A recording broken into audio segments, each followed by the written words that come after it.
만약에 여러분이 형사 고소가 됐을 경우 경찰과 검찰 단계에서 사건은 어떠한 프로세스대로 진행될까요?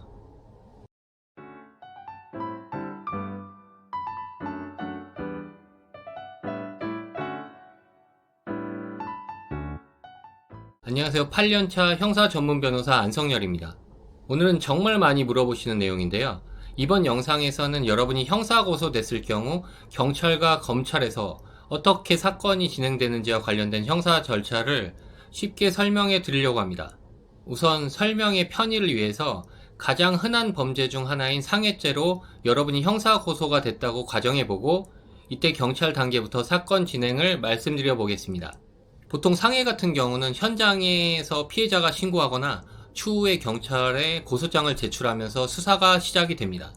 담당 수사관에게 사건이 배당이 되고 수사관은 가장 먼저 피해자, 즉 고소인을 불러서 조사를 합니다.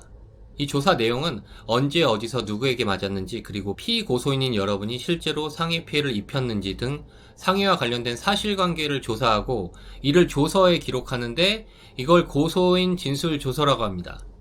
고소인을 조사할 때 수사관은 상해 사실을 입증할 사진이나 진단서, 녹음 파일 등의 제출을 요구하기도 합니다. 이렇게 고소인 조사가 끝나면 수사관은 피고소인인 여러분에게 보통 전화를 해요. 그래서 여러분이 상해로 고소가 됐으니 경찰서에 나와서 조사를 받으라고 합니다.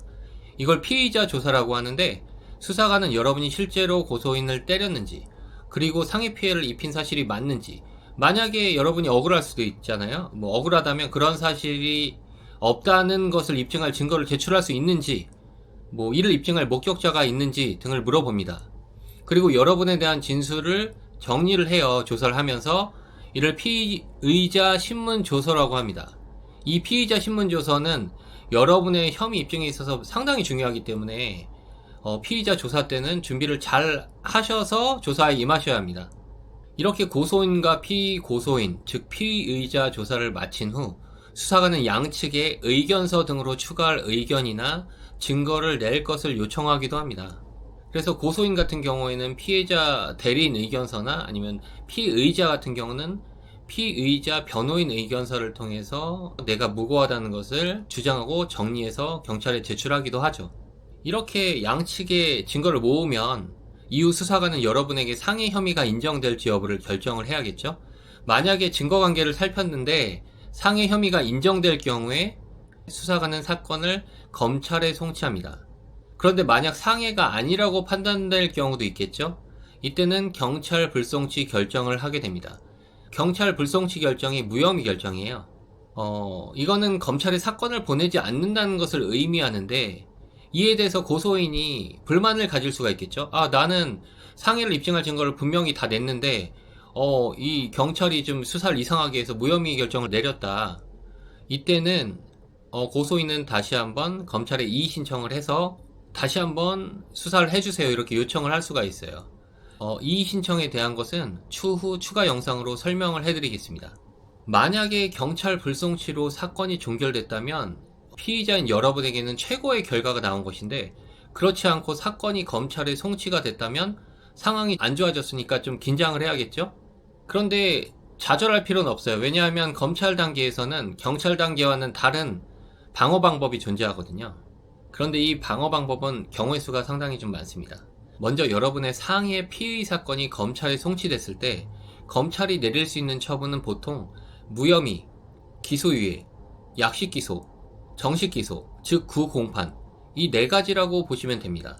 우선 검찰의 사건이 송치가 됐는데 여러분이 보시기에 상해가 인정될 가능성이 되게 높아 보이고 상황을 뒤집기 어렵다고 판단이 된다면 처벌을 가볍게 해서 징역형 등 중한 처벌을 피하는 것이 제일 낫잖아요.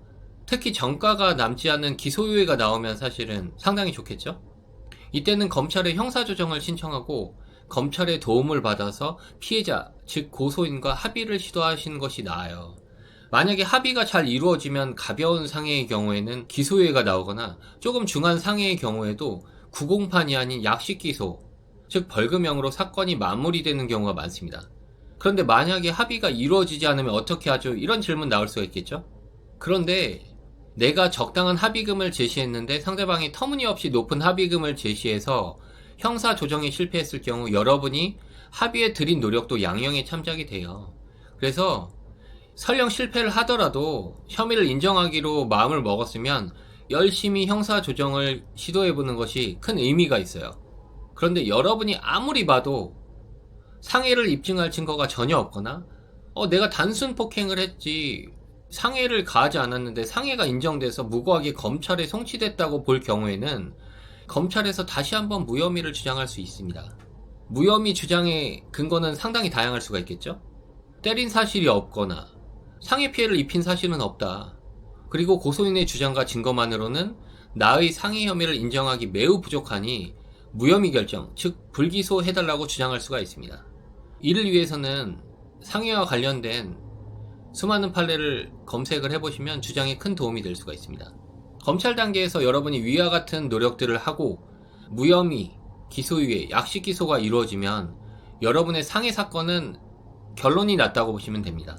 물론 약식 기소의 경우에는 추후에 정식 재판을 통해서 무고함을 다시 한번 주장할 수도 있지만 약식 기소에 관해서는 추후 영상으로 설명을 해드리겠습니다. 물론 노력이 통하지 않아서 정식 기소, 즉 구공판이 이루어지면 이제 여러분의 신분은 피의자에서 피고인으로 바뀌고 여러분은 재판을 준비해야만 합니다.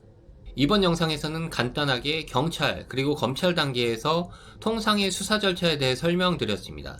재판 절차와 관련된 내용은 추후 추가 영상으로 쉽게 설명해 드릴게요. 감사합니다.